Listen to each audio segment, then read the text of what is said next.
मैं डॉक्टर विश्वासी एक्का, सहायक प्राध्यापक हिंदी, शासकीय राजमोहिनी देवी कन्या स्नातकोत्तर महाविद्यालय अंबिकापुर, जिला सरगुजा, छत्तीसगढ़। आज हम एमए हिंदी चतुर्थ सेमेस्टर प्रश्न पत्र प्रथम भारतीय साहित्य इकाई पंचम आधुनिक भारतीय कविता पढ़ेंगे। आपके पाठ्यक्रम में आधुनिक भारतीय कविता के अंतर्गत विभिन्न भारतीय भाषाओं की कविताओं का अध्ययन करना है। आज हम संथाली भाषा की कविता पढ़ेंगे। संथाली भाषा संथाल परगना और उसके आसपास संथाल आदिवासियों द्वारा बोली जाने वाली भाषा है। 22 दिसंबर 2003 को लोकसभा ने मैथिली, बोडो, डोगरी के साथ संथाली भाषा को भी संविधान की 8वीं सूची में सम्मिलित किया और इस प्रकार संविधान संशोधन विधेयक को सर्वसम्मति से पास कर दिया।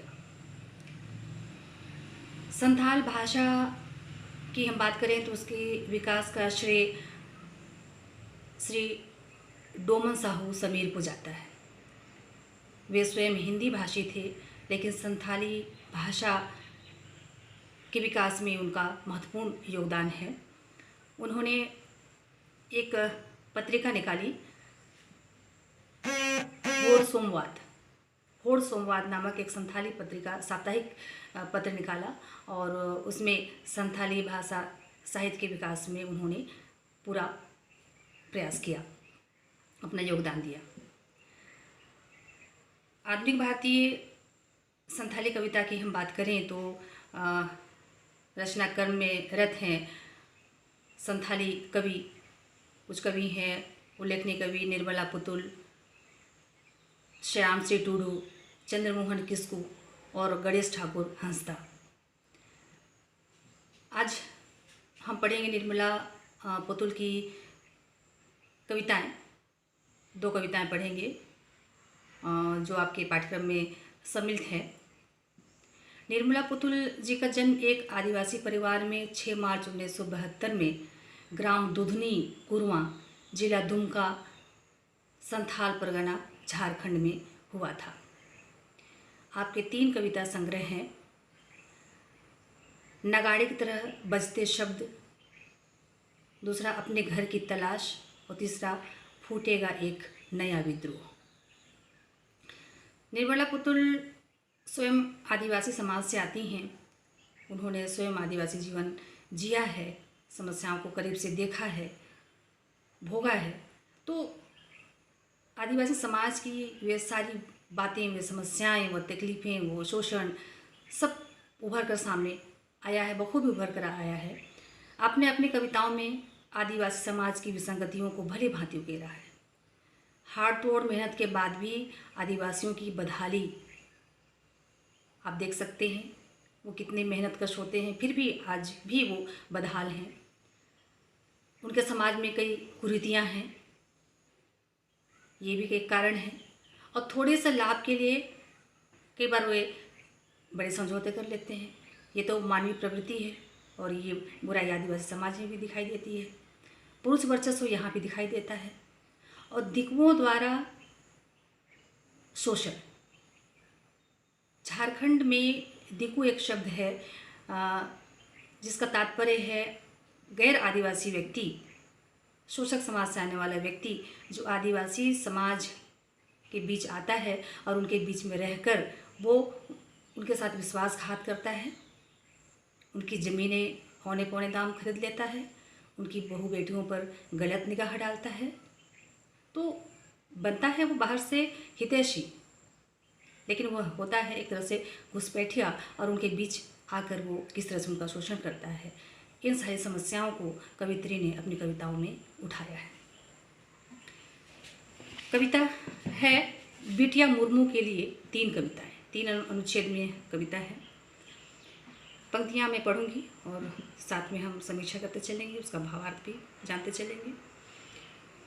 आह्वान है इस कविता में, वो जगाना चाहती हैं अपने समाज को, आदिवासी समाज को जगाना चाहती हैं, चिताना चाहती हैं। कहती हैं उठो कि अपने अंधेरे के खिलाफ उठो, उठो अपने पीछे चल रही साजिश के खिलाफ, उठो कि तुम जहाँ हो वहाँ से उठो।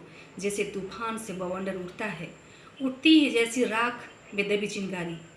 देखो अपनी बस्ती के सीमांत पर जहाँ धाराशायी हो रहे हैं पेड़। कहती हैं फिर चुप्पी जो आदिवासी समाज में व्याप्त है कि उनका शोषण होता है, चौतरफा शोषण होता है, लेकिन वो चुप रहते हैं, चुप रहकर सब कुछ सहते हैं और कई बार यह चुप्पी उनका बहुत नुकसान कर जाती है। वो कहती हैं कैसा लगता है तुम्हें जब तुम्हारी ही चीज़ें तुम्हारी पहुंच से दूर होती दिखती हैं। चाहे उनकी संस्कृति की बातें हों या उनका जंगल हो, ज़मीन हो, किस तरह से उनसे छीना जा रहा है, तो इसकी ओर उन्होंने इस पर उन्होंने चिंता जताई है और आह्वान किया है कि जागो, अभी भी समय है, तुम अपने अधिकार के लिए लड़ो, सामने आओ। दूसरा अनुच्छेद है, कहती हैं तुम्हारे विश्वास की जड़ें आखिर कितनी गहरी हैं। समय के द्वारा लगातार कुतरे जाने के बावजूद क्या वे पाताल में गई हैं, जबकि तुम्हारे हिस्से में भूख और थकान के सिवा एक बेहतर जिंदगी की उम्मीद के शायद कुछ भी नहीं। विडंबना ही है कि ईश्वर पर सबसे ज़्यादा कैसे करते हो विश्वास। आदिवासी समाज धर्म भीरू होता है और ये धर्म भीरुता कई बार उनका नुकसान भी कर जाती है, ये भी कवित्री बताना चाहती हैं। और दूसरी ओर यह भी कि इतना शोषण, इतना अभाव, इतना तकलीफ झेलने के बाद भी ईश्वर के प्रति आदिवासियों की आस्था कम नहीं होती, वे आस्थावान होते हैं जीवन के प्रति, ईश्वर के प्रति। तीसरा अनुच्छेद, वे दिकू होते हैं और आदिवासियों को शोषण करते हैं, उनके बीच में आकर ही तो उनकी बात, उनके शोषण की बात इसमें उठाती हैं और किस तरह से उनका आक्रोश है देखिए। वो कहती हैं कि वे दबे पांव आते हैं तुम्हारी संस्कृति में, वे तुम्हारे नृत्य की बड़ाई करते हैं, वे तुम्हारी आँखों की प्रशंसा में कसीदे पढ़ते हैं। वे कौन हैं? सौदागर हैं वे, समझो, पहचानो उन्हें, बिटिया मुर्मू पहचानो।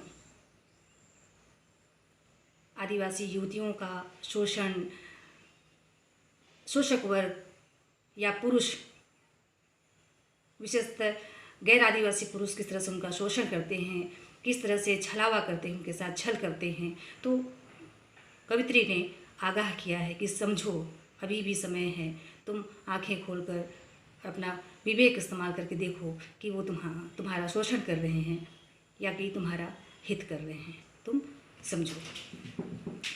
अगली कविता है, लंबी कविता है, कवित्री की शीर्षक है चुड़का सोरेन से। चुड़का सोरेन यहाँ आदिवासी समाज का एक व्यक्ति है और एक प्रतीक है वह, और आदिवासी समाज में ऐसे कितने चुड़का सोरेन होंगे। और इस चुड़का सोरेन के माध्यम से कवित्री अपनी बातें कह रही हैं। पंक्तियां हैं देखिए,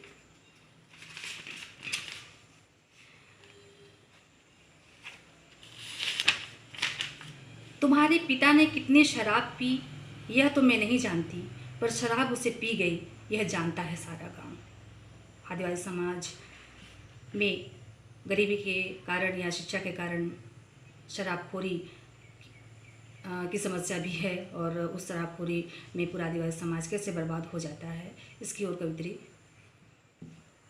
इशारा कर रही हैं कि तुम्हारे पिता ने कितनी शराब पी यह तो मैं नहीं जानती, पर शराब उसे पी गई यह जानता है सारा गांव।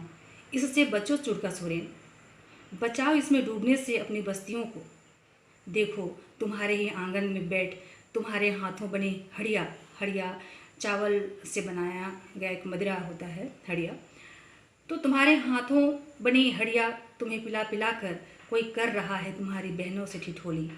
बीड़ी सुलगाने के बहाने बार बार उठकर रसोई में जाते उस आदमी की मनसा पहचानो चुड़का सोरेन, जो तुम्हारी औरत से गुपचुप बतियाते बात बात में दांत निकोर रहा है। वह कौन सा जंगली जानवर था चुड़का सोरेन, जो जंगल लकड़ी बीनने गई तुम्हारी बहन मुंगली को उठा कर ले भागा। कितनी पीड़ा है कि आदिवासी समाज चौतरफा समस्याओं से जूझता है, लड़ता है, संघर्ष करता है और हर तरह से वो नुकसान में रहता है, जैसे उसका सब कुछ छीना जा रहा है और वो कुछ नहीं कर पा रहा है, असहाय है, विवश है। सरकारें आदिवासियों के लिए कितना करती हैं, सरकारें या संस्थाएं आदिवासियों के नाम पर क्या करती हैं? क्या वो सिर्फ उनका इस्तेमाल करती हैं या वास्तव में वो कुछ करती हैं? देखिए कितना तीखा प्रश्न उन्होंने उठाया है। कहती हैं, दिल्ली की गणतंत्र झांकियों में अपनी टोली के साथ नुमाइश बनकर कई कई बार पेश किए गए तुम, पर गणतंत्र नाम की कोई चिड़िया कभी आकर बैठी तुम्हारे घर की मुड़ेर पर? प्रश्न कर रही हैं कि समझो कि तुम्हारा इस्तेमाल होता है या सरकारें वास्तव में तुम्हारे लिए कुछ करती हैं। और किस तरह से देश विदेश तक में आदिवासी समाज की खासकर युवतियों का व्यापार होता है, मानव तस्करी होती है। और उस बात से कवित्री कितनी आहत हैं और वो कहती हैं, देखिए कैसा बिकाऊ है तुम्हारी बस्ती का प्रधान। प्रधान को भी उन्होंने लताड़ा है। देखिए कि प्रधान भी कैसे बिक जाता है, अपने गांव की परवाह ना कर वह कैसे लोगों के साथ मिल जाता है। कैसा बिकाऊ है तुम्हारे बस्ती का प्रधान, जो सिर्फ एक बोतल विदेशी दारू में रख देता है पूरे गांव को गिरवी और ले जाता है लकड़ियों के गट्ठर की तरह लाद कर अपनी गाड़ियों में तुम्हारी लड़कियों को। आगे कहती हैं, कहाँ गया वह परदेसी जो शादी का ढोंग रचाकर तुम्हारे ही घर में तुम्हारी बहन के साथ साल 2 साल रहकर अचानक गायब हो गया। उस दिलावर सिंह को मिलकर ढूंढो चुड़का सोरेन, जो तुम्हारी ही बस्ती की रीता कुजूर को पढ़ाने लिखाने का सपना दिखाकर दिल्ली ले भागा और आनंद भोगियों के हाथ बेच दिया। तो आदिवासी समाज में जो यह मानव तस्करी की समस्या है जिससे वे पीड़ित हैं, तो कवित्री ने उस बात को भी उठाया है। और कई बार अपने ही समाज के कुछ लोग होते हैं, जैसे उन्होंने कहा, देखिए कि और हाँ पहचानो अपने ही बीच की उस कई ऊंची सैंडल वाली स्टेला कुजूर को भी, जो तुम्हारी भोली भाली बहनों की आंखों में सुनहरी जिंदगी का ख्वाब दिखाकर दिल्ली की आया बनाने वाली फैक्ट्रियों में कर रही है कच्चे माल की तरह सप्लाई। गांव की भोली भाली आदिवासी लड़की जिन्हें सपने दिखाकर उसकी महत्वाकांक्षा को जगाकर किस तरह से अपने ही समाज के कुछ लोग मानव तस्करों का साथ देते हैं और उन्हें बेच देते हैं, इसकी ओर भी कवित्री ने इंगित किया है। और एक बड़ा गंभीर प्रश्न उठाती हैं वो अंत में है, किसके शिकार में रोज जाती हो जंगल, किसके शाम घिरते ही अपनी ही बस्तियों में उतर आए इस खतरनाक शहरी जानवरों को पहचानो चुड़का सोरेन, पहचानो। पांव पसारे जो तुम्हारे ही घर में घुस कर बैठे हैं तुम्हारे भोलेपन की ओट में, इस पेचदार दुनिया में रहते तुम इतने सीधे क्यों हो चुड़का सोरेन। एक तकलीफ है कवित्री के मन में कि आदिवासी कितने भोले और सीधे होते हैं कि वे अपने दुश्मन को भी नहीं पहचानते।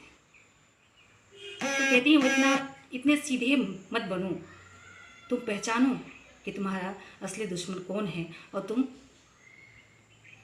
होशियार बनो इनसे बचने के तरीके, या तुम अपने आप को कैसे बचा सकते हो ये सोचो। तो कवित्री ने इस कविता में आदिवासी समाज की बहुत सी समस्याओं को उठाया है जिससे कि वो समाज पीड़ित है। और यह आदिवासी विमर्श की महत्वपूर्ण कविता है जिसमें बड़ी गहराई से उन्होंने समाज की समस्या को केंद्र में रखकर अपने विचार व्यक्त किए हैं।